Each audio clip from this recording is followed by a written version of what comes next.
Hi everyone, my name is Melissa Bond and I'm presenting to you today about evidence synthesis methodology and tools in the time of COVID-19. I'm so sorry that I wasn't able to present at the seminar last month because I was unwell, but I'm really happy that I'm able to still share my presentation with you. So today I'm going to start by providing you with some background information about myself. I'm then going to contextualize the use of evidence synthesis methods and tools within my own work by focusing on a living rapid review that I conducted on research undertaken in schools during the COVID-19 pandemic. After that, I will take you through step by step how EPPI-Reviewer can be used to manage any type of evidence synthesis and how EPPI-Mapper can be used to create interactive evidence gap maps. I've also built 3 hands-on tasks for you into the presentation, which will help you gain some practical skills in using the tools. You may of course choose yourself whether or not to complete these, but they are there for you if you'd like to. So, as I said at the beginning, my name is Melissa Bond. I used to be a high school teacher in South Australia for 10 years. I worked predominantly as a German teacher from years 7 right through to year 12. But I also taught things like humanities, so social studies, English, music, drama, IT, and a whole range of other different things. So my real interest did initially start with language learning, language teaching. So my master's dissertation, which I did whilst I was in South Australia, was on student perceptions towards studying German in South Australia at 2 crucial transition points in secondary schooling. And I also have quite a bit of interest in applied linguistics and, for example, systemic functional linguistics. So I was really pleased to be able to be part of your seminar. Once I finished up my position at the high school in SA, I moved to northern Germany, where I was a research associate for 3 years at the Karl von Ossietzky Universität Oldenburg, and I also did my PhD there at the same time. And I thankfully successfully defended that last year. And the topic was facilitating student engagement through educational technology, current research, practices and perspectives.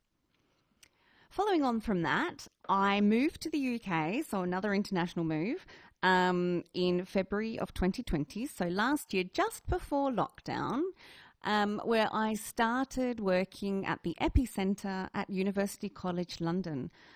My role there, my main role is as a support officer. So I will be one of the people that fields any emails that get sent through to the support team, but I also offer professional development and produce a lot of training materials. And I've really loved being there. Another part of my background has been conducting a range of systematic and mapping reviews, predominantly obviously within education because that is my field. So for example, there's been reviews on artificial intelligence, on student engagement and educational technology, looking at the flipped learning approach, for example, in particular. And I was also a co-editor and author of an open access textbook looking at systematic reviews in educational research. And if you're interested in it, I highly recommend it because the range of authors in there is really quite fantastic with lots of different perspectives. And of course it's open access, so that's also wonderful. Okay, so as we know with the COVID-19 pandemic that occurred, there was an abrupt switch or an abrupt shift to emergency remote teaching as a result. There were a number of early examples of academics and researchers trying to synthesize the research, the great volume of research that was coming out of studies looking at the effects of, emergency remote education on schooling. And as a result of that, it became obvious that there were research gaps, particularly within vulnerable populations, as well as the role that parents were playing in their students' learning, in their children's learning. Many teachers and school leaders were looking to see how other countries and other educational systems were reacting and how they were putting different measures in place. But due to the lack of time that teachers had, because they were making that shift to emergency remote education, they really didn't have a lot of time to be able to locate some of this research. So as a result, I decided to conduct this rapid review to provide that kind of resource to teachers to try and plug that gap. So to do that, I undertook what's called a rapid systematic review. A rapid review is a form of knowledge synthesis that accelerates the process of conducting a traditional systematic review through streamlining or omitting specific methods to produce evidence for stakeholders in a resource-efficient manner. So it's not necessarily saying that synthesis isn't being conducted systematically, because it is. It's just that there may be, for example, a reduction in the number of people that are assigned to conduct that particular piece of work. It may be that the number of databases is limited. It may be that the scope of the review itself in terms of the population or intervention, or the setting even, it might be limited. So in this particular review, the way that I did this rapidly was to limit the number of databases that I searched in. It was to conduct the review by myself. I did limit the research to English-only articles, and I was lucky because I was able to draw on previous reviews that both that I had conducted myself, but also that other colleagues within the area of educational technology had conducted. So that really sped up the amount of time that it took me to bring together my search string initially and my search strategy, and that really did save quite a bit of time. So the research questions that guided my review were the following. So where, when, and by whom was the research on teaching and learning during the pandemic published? What were the characteristics and the methods used and the topics? What technology was being used and what were people's perceptions of the technology that they were using? Which influential factors on student engagement were the most discussed? And what recommendations was being provided within these studies for emergency remote education going forward? So as I said, I conducted this as a rapid review. Now, I have the phrase, the word living in parentheses there. And by living, I mean that it was my intention to create a review that wasn't only conducted quickly, but that was also available to other people openly. And any new studies that I found were added into the review, and I have been managing that, and I will be showing you shortly what this living review looks like. But it is the idea that it is an ongoing, changeable, constantly added to review, and hence the living title. In terms of my search strategy, as I said, I used some previous reviews to construct the search string, and you can see the search string on the screen there. I focused mainly on including terms relating to the pandemic, just so that it would reduce the number of research that had been conducted well prior to the pandemic, but that had, due to the peer review process, taken a long time to get published. Then I had my school-related search terms, which included different permeations depending on the education system. So, for example, in Australia, we use the phrase R-12 often with reception. In America, they use the phrase K-12, talking about the different levels of primary and secondary schooling.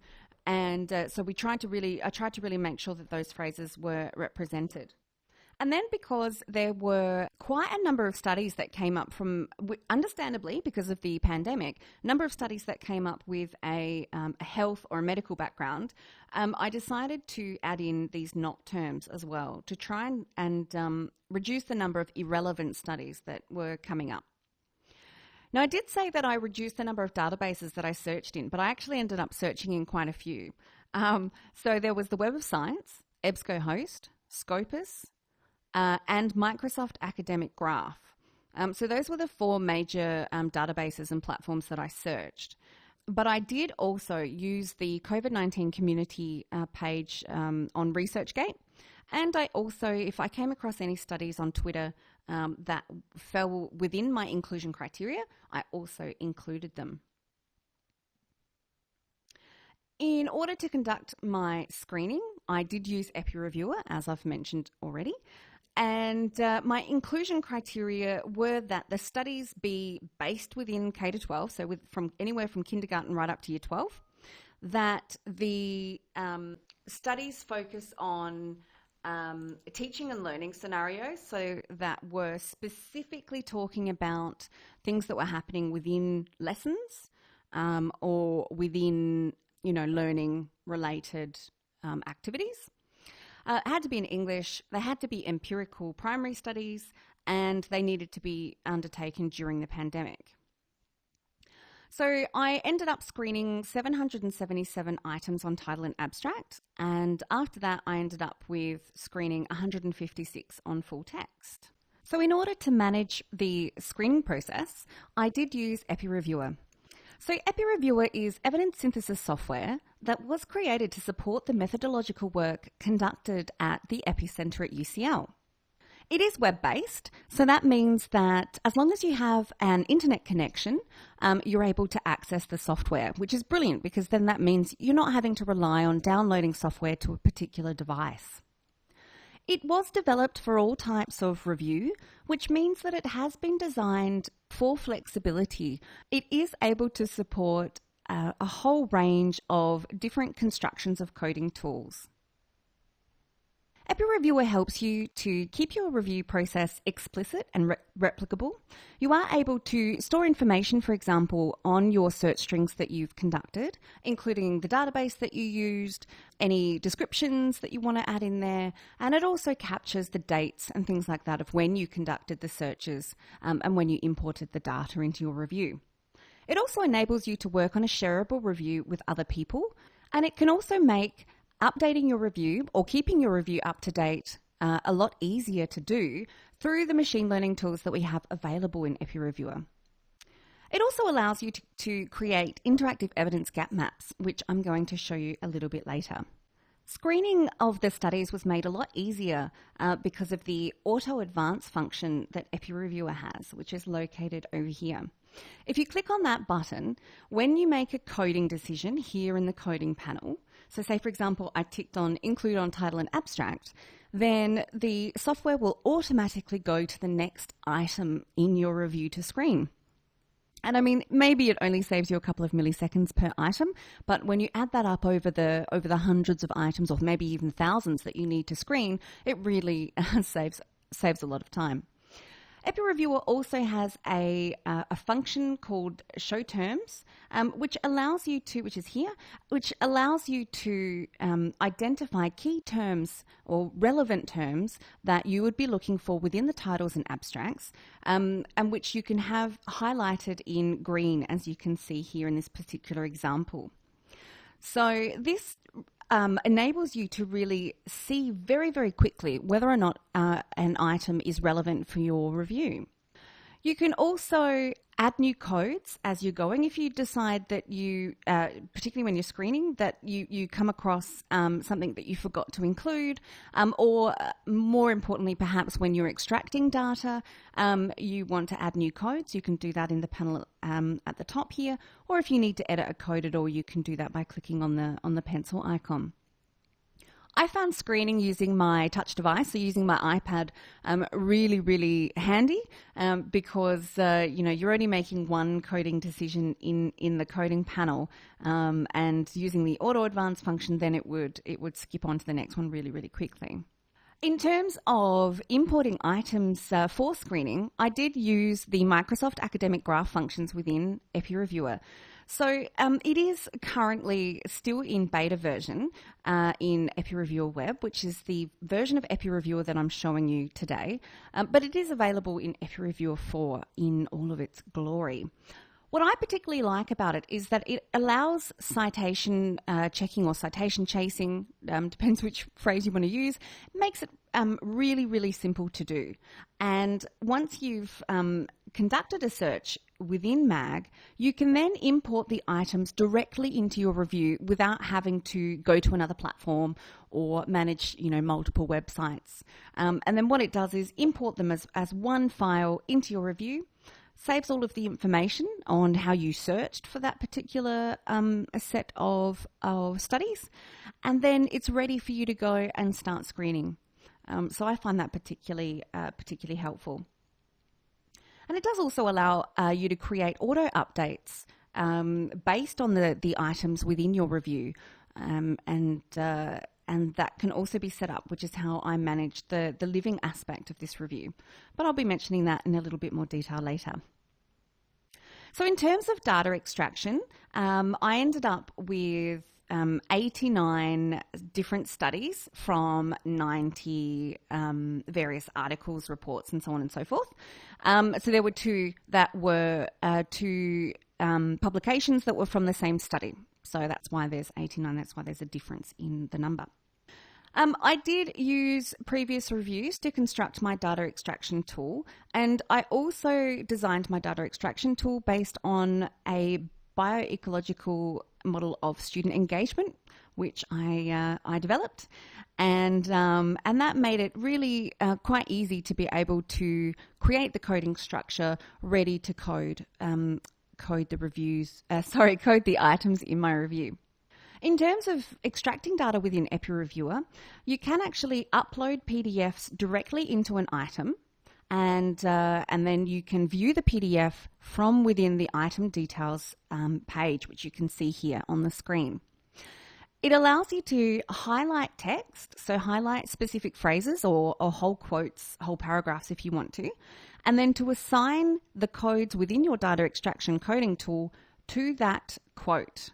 And then what happens is the quote or the text that you've assigned to a code will automatically then appear in any reports that you produce, which makes the analysis and synthesis of your data a lot easier. In terms of the synthesis, I did conduct a narrative synthesis, which included a tabulation of all of the studies in the review, and I also created a number of interactive evidence gap maps, as well as using Leximancer, which is a computer-assisted content analysis tool. In terms of the key findings of the review, it was really great to find that 88% of the studies are available open access, and this was actually the exact same percentage of studies available open access for another review that I've been doing on higher education. Most of the research participants were from Europe, Asia, and North America. And that also follows previous reviews that have found similar findings. And also, if you consider the movement of COVID as well, and the ferocity of the pandemic, that does also make a lot of sense. The majority of studies were focused on the experiences of students at the secondary school level. So most of the participants were either students, teachers, or perhaps parents of students that were in high school, followed by slightly less in primary or elementary. I did identify some studies, and I did include studies that also had a small percentage of higher education students in them as well, which should also be mentioned. The majority of studies were focused on teachers and school leaders, though, rather than on the students themselves.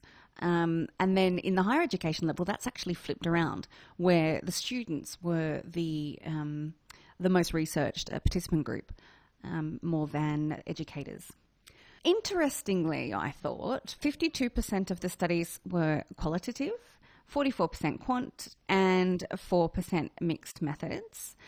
The majority of the data collection methods was done by online surveys, and they were also fit for purpose, meaning that they were often either brought together by using questions from a range of different previously validated instruments, or more likely, they were questions that were specifically answering what the researcher was wanting to find out. And the majority of those studies were focused on the general challenges of teaching and learning, followed by teacher digital competence, digital infrastructure, student learning habits, and school-home connection. And this is the concept map, which the computer-assisted content analysis software Leximans are produced, and I mentioned earlier. In terms of the technology that was being used by students and by teachers, there were actually over 80 different individual tools that I identified within these studies. In terms of the types of tools, I used Bauer's typology of technology, and synchronous collaboration tools, unsurprisingly, were ranked the highest with 47%. And I should say that synchronous collaboration tools, majority of which are video conferencing or collaborative documents, followed by knowledge organisation and sharing tools at 43%. And that was the majority made up of learning management systems and different platforms that students and schools were using, like Google Classroom, for example. And then text-based tools at 38%. The most frequently mentioned tools were Zoom, Google Classroom, learning management systems, videos made by teachers, and video conferencing software. And so there were some occasions where studies didn't actually specify which particular software was being used. And so that was when that particular code was used. In terms of the question about which aspects of the microsystem influencing on student engagement were the most researched, I found that the most mentioned aspect was about the teacher and the influences that the teacher can have on student learning, followed closely by family, should I say, which tied with the internal influences of the student themselves, followed by school, the curriculum, the learning environment, and peers, which I found quite surprising that peers was the least mentioned, given the affordances available to us through collaborative online tools. And as we know, it's the importance of students being able to co-create activities and co-create tasks together, learning materials and so on and so forth. And so, I thought that was really quite interesting. But also that these studies were identifying that it was actually, the teacher and the family situation that was having slightly more impact or at least being slightly more talked about than the students themselves, and certainly more than the school. So for this particular rapid review, I also created a number of interactive evidence gap maps. And what you see on the screen there is an example of one of those. And I created an interactive evidence gap map for each of the research questions.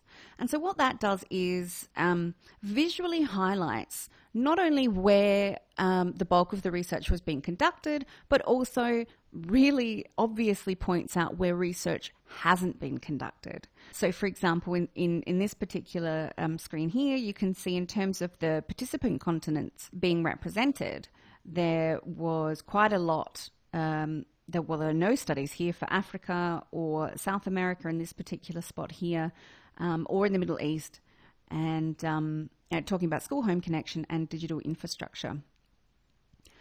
So it's a really great visual way of representing your research. They are filterable and searchable, these particular maps, and they also allow users to download a list of the references. And that can either be all of the references that are in the particular review in the map, or it could be that they've filtered the map to show a certain cross-section of data, and then they're able to just download the references from, of those particular studies that they're looking for. You can also provide direct links to the items in your review themselves that can be clicked on, and people can go and look at the individual studies. Or you can also provide further information about your review or about your project. And perhaps you could link to things like your review protocol, or perhaps you've got a video. You can actually embed videos and images within the maps themselves now. And so there's a range of different ways that you're able to use these. I also find them really helpful for synthesis as well. So sometimes I'll create these maps before I've completed that synthesis stage, and that'll really help me to visualize where there are gaps in the data, or where there is a predominance of research in a particular space. And that's what you see when you click on one of these cells. This record screen pops up here, and it will show you the studies that relate to a particular cross-section of data. It will show you the title and the abstract if you've chosen to keep the abstracts in, and it will also show you a range of other metadata involved with that study alongside the link. So in terms of this particular review, the research gaps that I identified included quite a lack of research from Africa, from Oceania, from the Middle East, and from South and Central America, which you can see represented in the gap map here. I also found that a lot more research is needed on the experiences and the preferences of students themselves, especially in regards to vulnerable populations, such as students with educational needs and disabilities, and also refugees and migrants, and a whole range of other vulnerable populations. And also here you can see that there's quite a limited amount of research that involved other stakeholders in terms of the teaching and the learning journey. But that could have also been partly due to my search strategy to try and just focus on those teaching and learning scenarios rather than at that more meso level of student engagement. In terms of the technology, there's definitely scope for more research in multimodal production tools, and that includes the videos that teachers create or that you see on YouTube, for example, alongside the use of social networking tools and assessment tools. There was a surprising lack of research on assessment tools, which, given the concerns, well, particularly here in the UK, the concerns over how to assess students and whether or not to conduct exams online, the issues of cheating and so on and so forth. It was really quite surprising that there weren't more studies that were being undertaken looking at the effectiveness of those. Google Classroom, Edmodo, Moodle, and videos in particular were also not particularly studied, although of course Google Classroom was the most named learning management system in these particular studies. But given the link that I've since found between LMS that have the opportunity for interactive collaborative tools located within them, such as Google Classroom, as well as the benefits of videos that have been made by teachers with student engagement, so that they promote a sense of well-being, that they promote a sense of connection to the teacher, and that they can deepen understanding, I think that these represent definite areas for further research in the future. I should also mention, I do have the links down the bottom to each of these maps, and you're more than welcome to go and have a look at these and explore. So in terms of the recommendations that came from the research themselves, these were the top 5. So top 5 recommendations for the Department of Education, for schools themselves, for teachers, and for future research. And really, one of the key messages that came through was to ensure that activities are being designed with interaction. And to that end, use appropriate technology that have the ability for students to collaborate. The ability to use both asynchronous methods and synchronous live lessons is also, and the ongoing issues that exist in terms of professional development provision to, really encourage not just schools and the Department of Education to provide those kinds of services, but to encourage teachers to seek out opportunities for professional development and to widen your professional learning networks. I know that Xinwang and other colleagues are brilliant at using Twitter, for example, and it would be great to see more teachers tap into those kinds of openly available and social resources for professional development.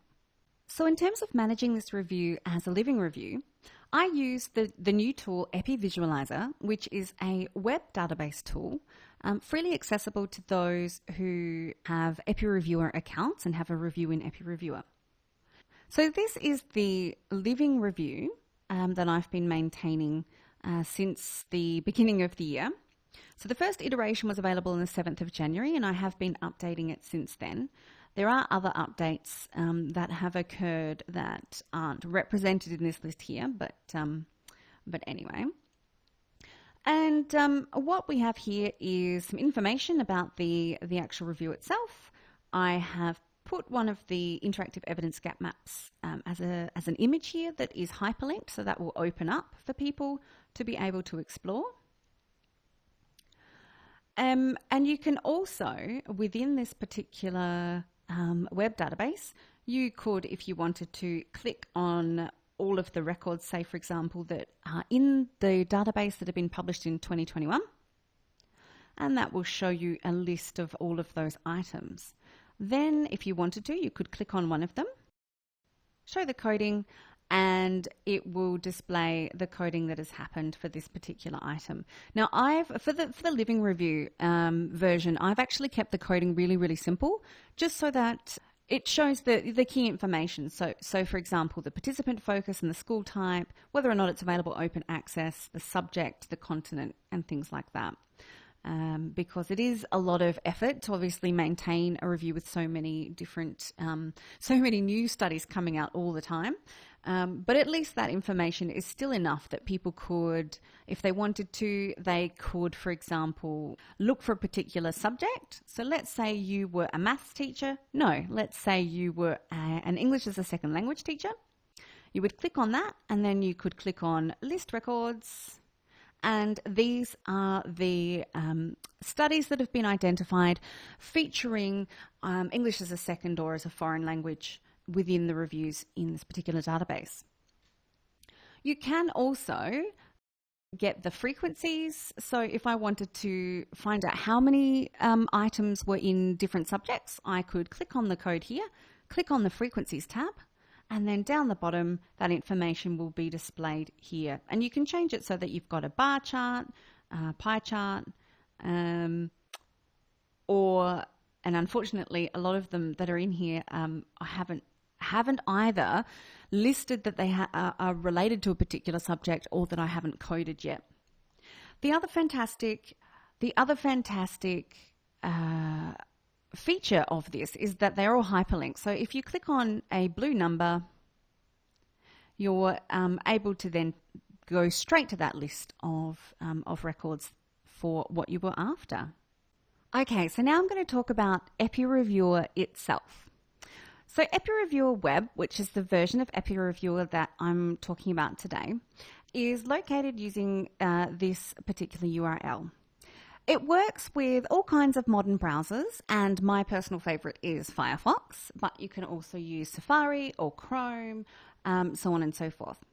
It does work on web-enabled devices, which I've already mentioned, so I like to use it on tablets. It does also work on smartphones, but obviously then all of the information is a little bit squished, but it does work.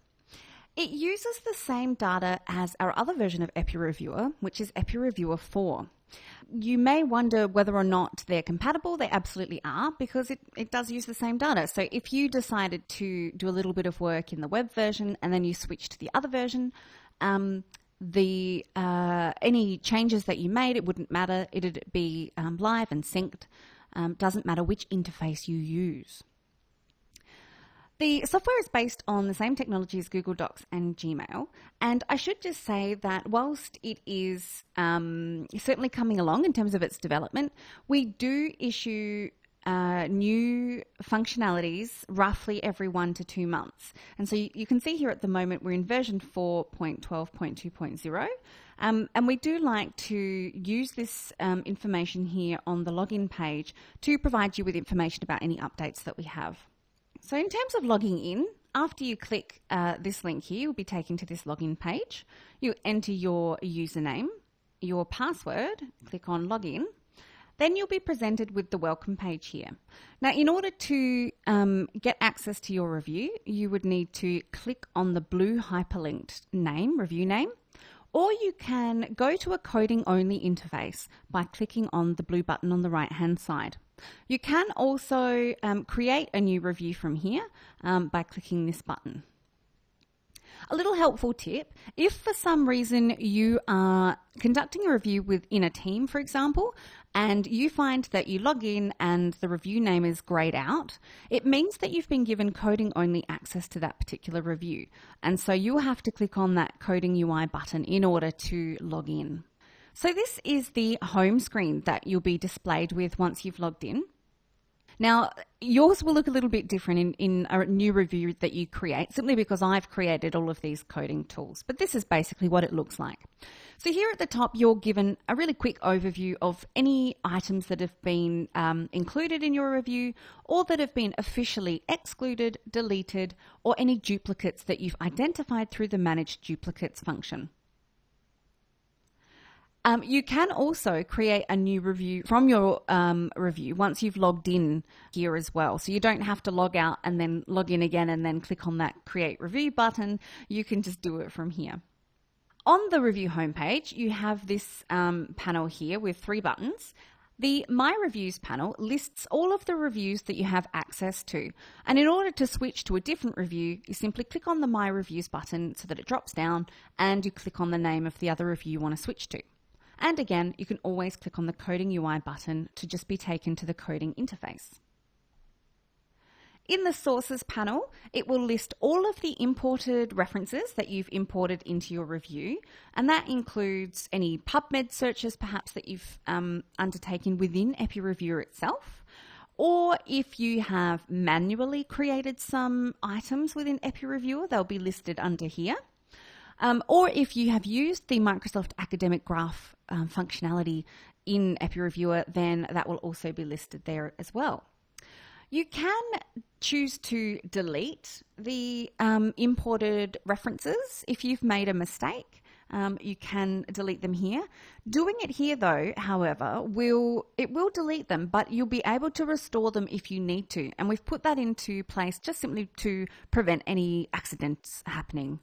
If you need to permanently delete sources, then just send us an email, episupport@ucl.ac.uk, and we can help you through that. Okay, so on the review homepage here, the screening tools that you create, if you click on the name of a coding tool, it will show you the coding progress for any of the coders in your review and how they're going. Now, I will just say that these here don't have anything to do with whether or not you have chosen to include an item or whether you've chosen to exclude an item. That's not what this means. This means that these items here have been completed. They've been marked as completed, whereas these items here are still incomplete and need to be reconciled. And that's because at the moment, this coding tool is currently in what we call comparison data entry mode. And so that's when you've got multiple reviewers screening or coding the same studies. So if you want to go straight to a list, you can. You just click on the blue number. All of those blue numbers are hyperlinked and will take you to a list of exactly those references that you're clicking on. So if you wanted to see these 7 duplicates, for example, you could just click on that 7. In order to see these coding tools in more detail, you simply click on this green codes button on the right hand side, and that will open your coding panel here. So these are all of the different coding tools that I've got available in this particular review at that time. And you can, if you want to close it again, you just click the button again. In terms of importing references into your review, you would, on the review homepage, click on this Import Items button, and then that will display the Import Manage Sources screen. Select an import filter for your particular list of references that you're importing. Now, if you're exporting from Mendeley, EndNote, or Google Scholar, or some other reference management software like that, then you should have exported in RIS format, and then you would select the RIS filter. But if you've used Web of Science, it's really important that you do choose the Web of Science filter, otherwise it won't recognize that that's where it's come from. Find your file on your device and then click Open. And the software will then show you the number of items that it's found to be imported. And here you can enter all sorts of information about that particular list of items. So you could change the source name to something really specific. You can enter in when the search was conducted, the search string, the database, and any other information that you'd like to enter in about that particular import. If you click on the Show Preview button, you will be shown a preview of the items that have been found by the software in what you've just uploaded. Always a good idea to double check, have a little look, make sure it appears how it should. Then if you want to close it again, you can click Hide Preview. and then choose to click on import, and that will bring the items directly into your review. I should also say that where possible, I have added a link to an instructional video that shows you how to do some of these steps separately outside of this presentation. I want to just talk briefly about EPPI-Mapper. So EPPI-Mapper is the application that I used to create those interactive evidence gap maps that I showed you earlier. It's a tool that was developed by the Epicenter in partnership with the Campbell collaboration and was first created in 2018. To create these EGMs though, the studies do need to be coded within EPPI-Reviewer. As with EPPI-Reviewer, EPPI-Mapper has been designed for flexibility, and so it gives you lots of different options for how you can, for example, change the appearance of the map, how you can brand it, different colors, you can add videos and images, as well as links to other things. And the thing that I really like about it is that you can save it as a HTML file, and that allows you to email it to other people, and they can actually open it without needing an internet connection. You can also choose to upload it to a content management system, so the back end of a website, so that it's given a permanent web link so that anyone with an internet connection that you share the link with can access it. Now, if you find that you create some EGMs and you don't know how to upload it to your own web system, or you don't have access to that kind of thing, then by all means, you could always send us an email and we can certainly host it on our content management system and provide you with the links for them. Just get in touch. So this is another example of a map that was created using EPPI-Mapper, and this is from the Campbell collaboration in conjunction with UNICEF, and this is the Child Wellbeing Mega Map. So they've got the outcomes here of the studies with the interventions down the left-hand side, and each of the rows and columns also have sections and subsections. So you see here outcomes has health impacts underneath it, and then underneath that is a range of other more narrowed health impacts that they've decided to have. Each of the cross-section of data is segmented then further down into these quality ratings here. So low confidence, medium, high. And they also, instead of having a further quality control level, they also had evidence gap maps as being a separate category. Now these, what we call segmenting features, or segmenting codes, this can be up to 4 codes for this particular feature here, whereas there's technically no limit to the number of codes that you can have for your X or Y axis. Of course, in order to keep your map usable by people, you need to maybe make sure that it's not too big and overwhelming. So in terms of the layout, you have the menu at the top, then you've got the branding and title underneath that. The legend for the segments, so the color coordinated legend for these segments here is located at the bottom of the map, as well as the version of EPPI-Mapper that was used to create it. In terms of the style, you can choose for the style to be set up in a particular way from the very beginning, but users can also change it once they're in your map. They can also choose to display your data in a slightly different way. So these are the 4 styles that we have available. We have the bubble, which is my preference. Then you have a heat map, mosaic, and donut. And so even if you wanted to, you could, if you prefer mosaic, for example, you could set up your map so that when it's created, this is the style that it's automatically presented in, but knowing also that users can always change it at their will to something different. You can also choose the colors of your map, so you can change the color and customize it for rows, columns, and the individual cells, so the segmenting features. And you can either select them visually, so you can have a look at the range of colors here and then just say, okay, this particular shade of green is something I like. Or you could choose to enter the code down here at the bottom in either red, green, blue, or hue, saturation, lightness. Now, my tip to you is that when you're creating a map, that you write down these color codes, because if you are wanting to update the map in future and you want to recreate it, then having those color codes written down will save you a lot of time. There's also the filter option in all of these maps, which allow users to filter the studies being displayed, and you can either filter them by one or more different categories, and the filters can only be up to 2 levels in terms of your coding structure, so that's something to remember, but I'll come back to that shortly.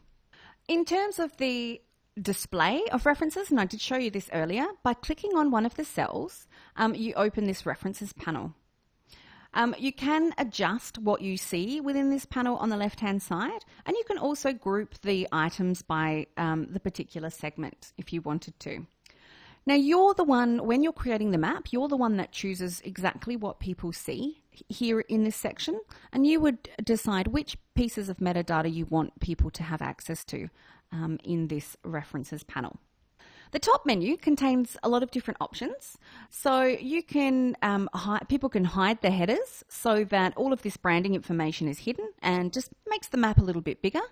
And then they can make the map bigger again by selecting full screen, which will make the browser fill the entire screen, much like this particular video fills the screen because it's in PowerPoint presentation mode.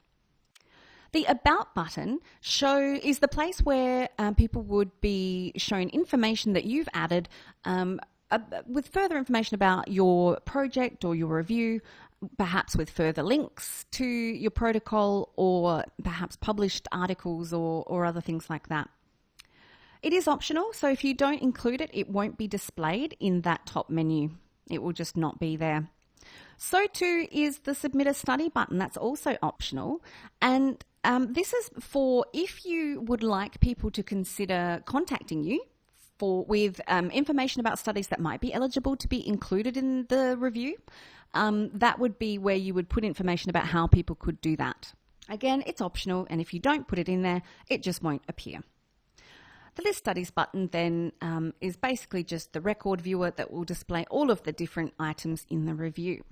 You can also collapse the sections of rows and columns so that you can view more of the map. And what happens is that instead of showing these individual numbers when you hover over them, if you've got it collapsed like this here in the Healthy Development column, these numbers are aggregated across all of these little subsections here.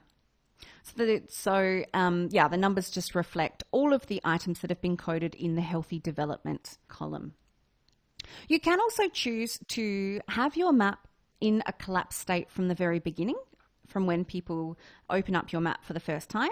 The issue then is whether or not they're going to intuitively know that they need to click on the double arrows to be able to open up all of the columns and the rows again. So that's just something to consider.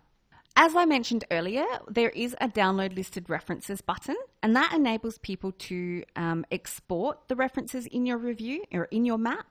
This is completely optional, and you can choose not to allow people to do this. And what will happen when they click the button, it will generate a RIS formatted file so that they can then import that into reference management software. Now, in terms of designing your coding tool within EPPI-Reviewer itself so that it's workable to create a map, is really, really important that you know about the coding structure. So rows and columns can have up to 3 levels. So you can see here I've got an overarching name of author information. Underneath that, one of the sections is author continent, and then subsections are the individual continents themselves. How that's reflected in EPPI-Reviewer. You always need to have some kind of overarching coding tool. So in this case, I've called it Data Extraction Interactive Evidence Gap Map. Underneath this coding tool, I've added what are called non-selectable codes. So for example, author information. Underneath author information, I added another non-selectable code called author continent. And then underneath that, I've added the selectable codes, and they're selectable because they've got the check boxes. You can also add extra information into the info box when you're coding if you want to, but that particular information isn't then available within the map itself once you've created it. This is more for your synthesis purposes. As I said earlier, filters can have only up to 2 levels. So you can see here I've got publication language and then open access. How this looks in EPPI-Reviewer. What I mean by 2 levels is that it can have up to 2 levels underneath this overarching coding tool. And remember, all of these codes need to sit underneath this one or within this one container, this one coding tool. So publication language, again, has been entered as the first level as a non-selectable code. And level 2, the actual languages, they've been added as selectable codes so that as you're coding, you can click the checkbox for the correct language. In order to design this within EPPI-Reviewer, you would need to either on the review homepage, once you've logged in, and I do have an instructional video available here, you would either need to click on the Coding Tools button or Edit Tools. And in order to get this particular panel displaying here, you would need to click on the green Codes button on the right-hand side. You then need to click on Add Coding Tool. Leave the code tool type as standard and then give the coding tool a name. Just leave the data entry mode as normal, that's absolutely fine. And then click on Create. And so what that will do is that will create the container for all of your codes. So it's this overarching coding tool. Now you only need one coding tool for all of your codes, so don't go creating multiple ones. All right, so once you've done that, you click on your coding tool on the right-hand side and then click on Add Child. Leave the code type as not selectable and then type in the parent code name. So with our example, we were using author information. Then click on Create. Then expand the coding tool by clicking on the black arrow to the left, so this little black arrow here. Click on the new parent code, so author information, and then click on Add Child. Again, leave the code type as not selectable and type in the parent code name. So for example, author continent. And then click on Create. Again, expand the coding tool and expand the parent code by clicking on the black arrow. Then click on the parent code, which is author continent, that's the one we just created, and then click on Add Child. In this case, you would need to change the code type to selectable, show checkbox. Type in the code name, so for example, Asia. You can type in a description if you want to, and then click on Create. Okay. Now at this point, I'd like to invite you to undertake your first practical task of creating a new review in EPPI-Reviewer and then downloading a file that I've already pre-prepared that you would have access to through our website. And then I'd like you to have a go at creating a new coding tool. Remember, one coding tool for all of the codes. Now, I've already, this particular file here, I got this through the Web of Science, and there's only 41 items in there. Now, you don't have to worry too much. Obviously, this is just a practice exercise. So you don't need to, your coding tool doesn't need to be too elaborate. But it'd be great if you could at least try and have one set of codes for the x-axis, one for the y-axis, and then perhaps at least one or two more for a potential filter or for a potential segmenting feature. If you haven't already signed up for an EPPI-Reviewer account, every new user to EPPI-Reviewer is able to sign up for a trial 1 month free account, and you can do that through our EPPI-Reviewer gateway. So if you just Google EPPI-Reviewer software, you should be taken to our gateway and you can do it there. So once you have created your coding tool, you need to do some screening and do some coding. So within the References tab, you can always change the number of items that you view per page.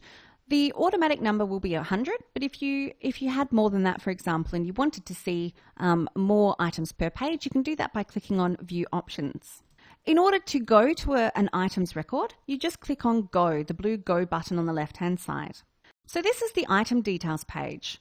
Here we have at the top, we have the title and the abstract. You have the coding tool on the left-hand side. And don't forget that you can always type in any extra information that you want to in the info box. In order to navigate between items, you can use the navigation buttons at the top. And don't forget that if you were screening, you could use the auto advance button just to speed things up. But I only ever use that at the screening stage rather than at data extraction.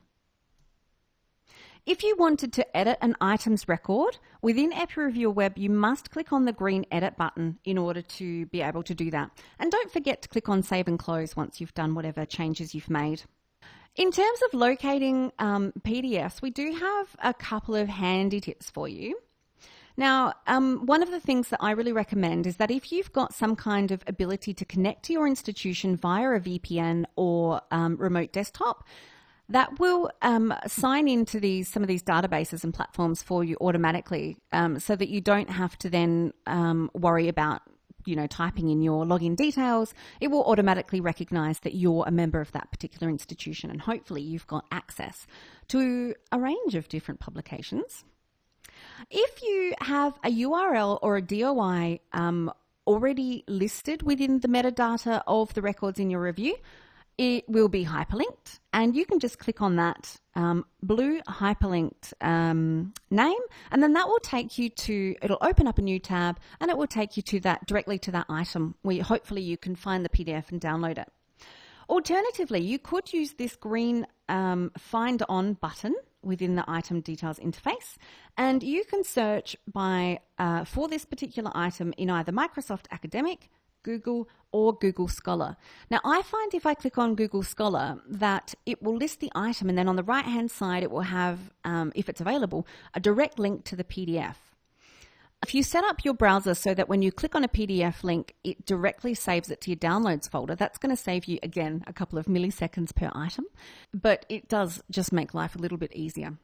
Once you've done that and you've saved your PDF, you need to upload it into the item record. Unfortunately, EPPI-Reviewer doesn't have a bulk import feature for PDFs. It is something on our wish list, but it's not available yet. So in order to upload the individual PDF, you would scroll down to the bottom and click on the blue Upload button. Find the file that you've saved to your device and click on Open, and it will then appear at the bottom of the record like so. In order to view the PDF, you just click on the green eye icon. If you've made a mistake, you can click on the red trash icon, and also if you want to download it for whatever reason, then you can click on the download button as well. Okay, so let's say, for example, you've created your new coding tool, you have uploaded all of your PDFs, and you're ready to do some coding. When you go into the items detail interface, on the left-hand side, you've got your coding tool. So you need to expand your coding tool by clicking on that black arrow. Scroll down to the bottom of the item details page and click on the View PDF icon, that green eye icon. And then that's going to display the PDF within the PDF tab of that item. Read through your studies and then click on the checkboxes for the appropriate codes. So for whatever codes that you've added, you would then go through and check off the appropriate codes. If you want to add codes on the fly, you absolutely can. All you would need to do is click on the parent code where you want to add a new code underneath. Click on the plus icon at the top left. Choose your code type. And again, if you want to show the checkbox, you need to choose selectable. Type in a name for your code and optional description, and then click on Create. And then that will appear automatically in your coding panel list. Once you've gone through and coded all of your studies in that way, you then need to prepare your report to create an evidence gap map if that's what you're wanting to do. And in this particular report that I'm showing you now is really only for creating an evidence gap map. So I just want to say that. So once you've coded your items within EPPI-Reviewer, you would go to the References tab and click on the Coding Report button. Choose the coding tool for the data you want to export. So let's say, for example, the Data Extraction Interactive Evidence Gap Map coding tool, that one container where all of my codes were listed in. Select the JSON report button. Choose which items to get the report for. So if you want all of the items, if I wanted all 396 to be included, I would just select this whole list. If I just wanted the first 100, you could select this page, or you could select individual items and then just say selected items. But for this example, we've chosen the whole list. Then click on Get Report. And it may, depending which browser you're using, it may bring up a rather random looking new tab in your browser. Don't worry about that. Come back here and click on the save icon and save it to your device. So this is the EPPI-Mapper application itself. So this is how you would create the interactive evidence gap maps. Now, in order to use this, this is a completely free and openly accessible tool. This is the address. If you click on that, you'll be taken straight to the application. The only catch is that it does require the data to have been coded in EPPI-Reviewer and for a JSON report to have been produced. But the great thing is it is an easy to use wizard, and it does really take you through step by step through the different processes. And once you've got all the information that you want to put in there, it only takes literally a couple of minutes to create. So I'm not going to take you step by step through how to create a map now, because I actually already have an instructional video which does that for me. So I'm just going to skip forward to the next part. But I would definitely welcome you to have a look at that instructional video alongside any of the other videos that we've got available on our YouTube channel. I will say that once you have finished your map, it is available as a HTML file. And if you want to, you are more than welcome to use some kind of application like Notepad++, where you can edit the code and customize the map even further. Okay, so I'd like to invite you now to undertake the second practical hands-on task, which would be to code some of the studies. And my suggestion is that you would code at least, say, 20 of the items in that file you imported into EPPI-Reviewer.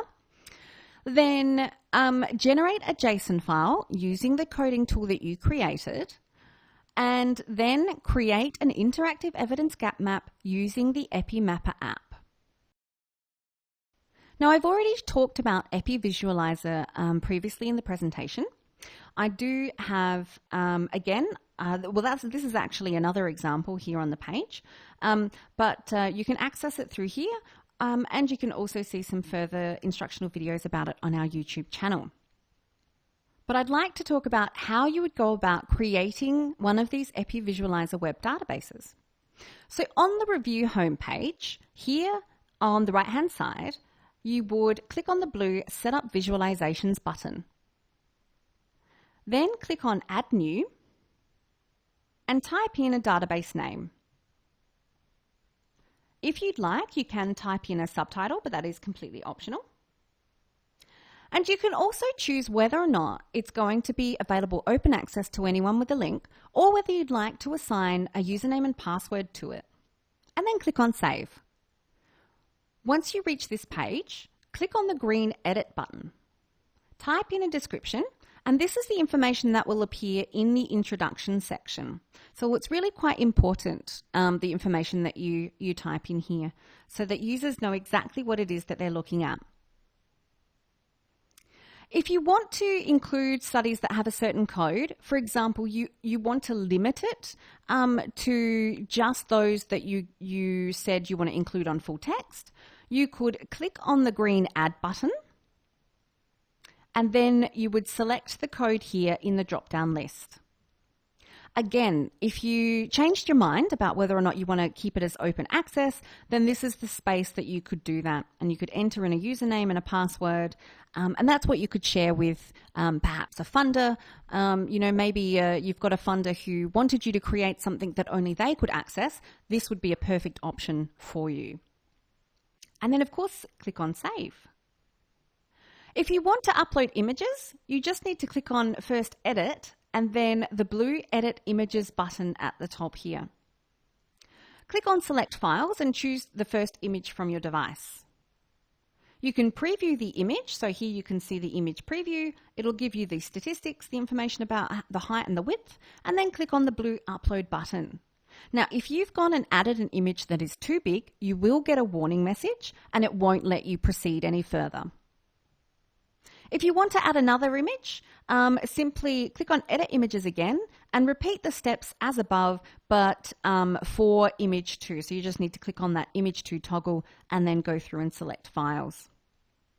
Once you've done those steps and you've saved them, you'll now get a public URL displayed. Now, again, if you've chosen to have a username and password attached to it, then obviously people clicking on that URL, it's not going to do anything because it will be password protected. So you can now choose which coding tools you'd like to have displayed within your web database. So click on Please Select next to Add Coding Tool. Then you would need to choose the coding tool that you want to have. So in this case, I've chosen to have data extraction, and then click on Add. You can also choose to have certain codes not appear in your database. Now, this doesn't mean that they would be deleted from your review in any way, shape, or form. This is purely relating to what's available to people in your web database that you've created. So to remove a code completely, you would just click on the red bin icon, and that would mean that if I deleted the article details parent code, then that wouldn't show in my web database. You can also change the name of a code within your EPI Visualizer database by clicking on Edit, typing in the new name and clicking on Save. And it actually only changes how it appears within the web database, and it doesn't change how it appears within your review itself in EPI-Reviewer. And that's it. You've now set up your EPIVis database, and you can click on View in EPIVis or simply click on the blue URL to see a preview. Once you're happy with it, share the link with other people and they'll be able to access it too. So now that you know how to create an EPIVis web database, my challenge to you is to create your own within the new review that you created. Feel free to play around with deleting different codes or changing names, adding the images and adding the introductory information as well. So that basically brings me to the end of the presentation. Obviously, it's been in a slightly different format than I would have done with you during the seminar itself. Had I had full health and been able to be there for you. I am giving another webinar next week on the 23rd of July. That you would be more than welcome to attend. And it's going to be all about how to use the Microsoft Academic graph functionality within EPI-Reviewer. So that's things like how you would use it to help with your citation chasing, how you would use it to update a review and keep a review up to date. And I will be probably running some more free webinars on these other features as well in the future. However, these two here have been recorded and they are available to you on our YouTube channel.